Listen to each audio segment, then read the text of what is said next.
Do you know what's really terrifying? That millions of people will spend their entire lives working hard and still die broke. Not because they're lazy, not because they're unlucky, but because they've built patterns, habits, that quietly destroy everything they're trying to build. Most people don't fail because of lack of effort. They fail because they're running the wrong system. They're running the wrong code. Think about it. Every morning, people wake up early, fight through traffic, work all day, come home exhausted, and repeat. Year after year, the same routine. And then one day they realize they've been busy their whole life, but they haven't gone anywhere. If you ask them about savings, investments, growth, they'll say, "I wish I could, but I can't." They've been running hard, but on a treadmill. The scenery changes, but the distance doesn't. And the reason is simple: you can't outwork bad habits. You can only replace them. If I gave someone with poor habits $1 million today, they'd lose it. That's why lottery winners go broke. That's why people who inherit wealth often end up with nothing. Because money doesn't change who you are, it amplifies who you are. Money without discipline is like giving a rocket to someone who's never studied physics. They'll crash it. Every time. The first habit that traps people forever is what I call survival spending. It's that mindset of, let me just make it through this month. You get your paycheck, and before the weekend's over, it's gone. Rent, food, bills, some entertainment, a few small luxuries, and then you start again. People say, I don't have the chance to grow. But they're not planting anything. They're consuming the seed. When I was building my first companies, I didn't buy comfort. I reinvested every dollar back into the mission. I slept in the office. I showered at the YMCA. Not because I was a minimalist, but because I wanted every resource to go into something that could scale. Most people do the opposite. They scale comfort instead of value. Two people can earn the same salary. One comes home, watches Netflix, spends money on distractions. The other uses that same time to learn, to build, to invest, to experiment. 10 years later, one is still complaining about the economy. The other owns assets that work while he sleeps. The difference isn't luck. It's repetition.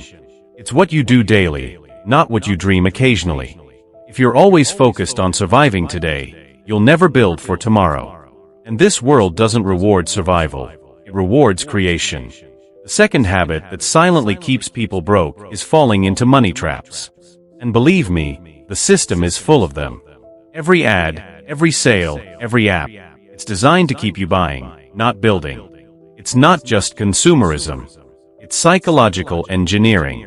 The moment most people get a raise or a bonus, they buy something new: a phone, a car, new clothes, a vacation. They call it a reward. But that reward keeps them poor. Poor people want to look rich. Rich people want to stay rich. Warren Buffett still lives in the same house he bought decades ago. Meanwhile, someone earning a fraction of that takes a loan to buy an iPhone he doesn't need. That's not financial intelligence. That's a trap. I once knew someone who celebrated every raise by upgrading his car. He looked successful, but half his paycheck went straight to the bank. That car didn't make him free, it made him a prisoner. Another trap is fear. People say, I don't want to start a business. It's too risky. I don't want to invest. I might lose. But doing nothing is the biggest risk of all. If I had played it safe, SpaceX wouldn't exist. Tesla wouldn't exist. The future belongs to people who take calculated risks, who try, fail, learn, and try again. If you never start, you've already failed. And then comes procrastination. I'll start saving next year. I'll invest when I earn more.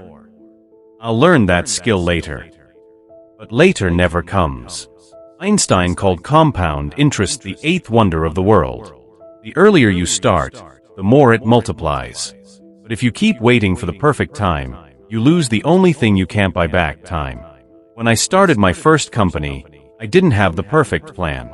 I just started. Perfection is an illusion. Action is real. And then there's one more trap: environment. The people you spend time with will determine your future more than any book or course. If your closest friends waste time, complain, gossip, you'll do the same.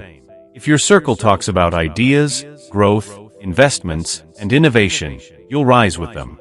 When I was building PayPal, I was surrounded by people who questioned everything. That circle produced founders who went on to build billion-dollar companies. Environment shapes evolution, in biology and in life.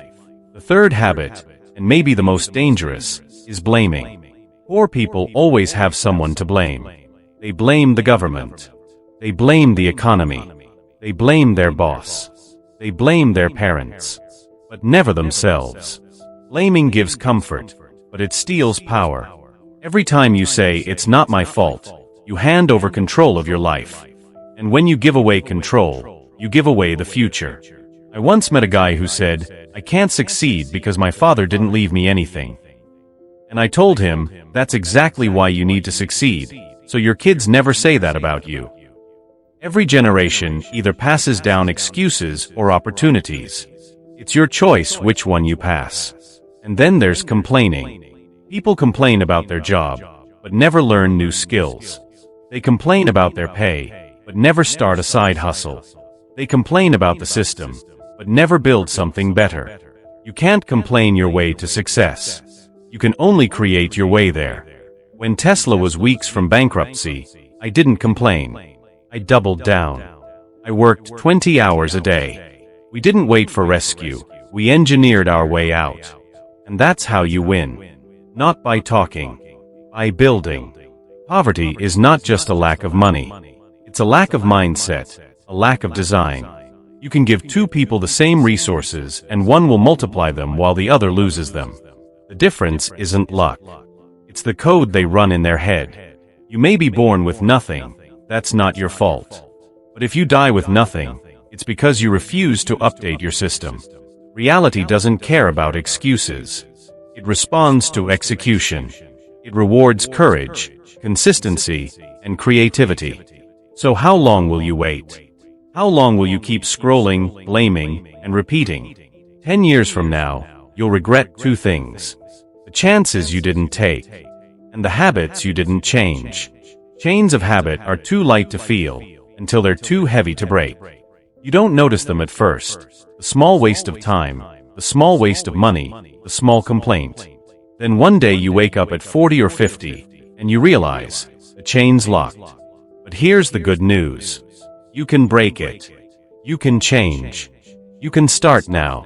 You can rewrite your code. You can decide that your habits will build the future, not destroy it. That you'll spend less time looking rich, and more time becoming valuable. That you'll surround yourself with builders, thinkers, doers, not complainers. Success isn't built in one day. It's built daily, through repetition, through small, boring, consistent actions.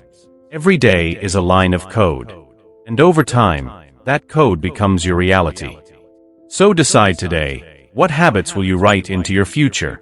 The habits that keep you trapped, or the habits that make you free? The future belongs to those who build. Be one of them. Thank you.